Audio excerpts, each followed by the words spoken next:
ఈ ప్రపంచంలో ఎవరైనా ఇట్లా అంటారా అన్న? నేను మందులు అమ్ముకున్న మాత్రాన మందులోడు అయినా న్యాయమా? ఏవా ఇలా కండక్టర్ ఉన్నాడు, కండక్టర్ మూడా అంటారా? పోలీస్ ఆయన ఉన్నాడు, పోలీస్ మూడా అంటారా? ఎందుకంటారు? ఏవో అలా అట్లా అంటే నన్ను కూడా అట్లా అనాలి. కానీ దాదాపు ఒక మాత్రం అదే మాట మాట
ఒక్కసారి భూతానికి కోపం వచ్చి, భూకంపాలు వచ్చి, సునామీలు వచ్చి, భూమంతా పతనైపోయినా కూడా నా గుడిసెలో ఉన్న ఒక ఈకని కూడా. అందుకే నీ మేడలు, మిద్దెలు, అపార్ట్మెంట్లు, కాంప్లెక్స్లు, ఐమాక్స్లు, డూప్లెక్స్లు, టీప్లెక్స్లు అందించి నా గుడిసెలు పెట్టి. కానీ ఆ మాట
మరంటే ఎంతమంది ప్రేమించుకున్నా, ఏం చేసుకున్నా, కొట్టాడుకున్నా, పీకులు ఆడుకున్నా అయినా నాకు అర్థం కాదు.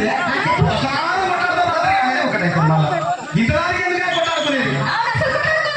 అందుకే కూడా సంతోషంగా ఉండాలి అంటే మనం ఉన్నట్టు. సరేనా? కానీ ఆ మాట మాత్రం మాట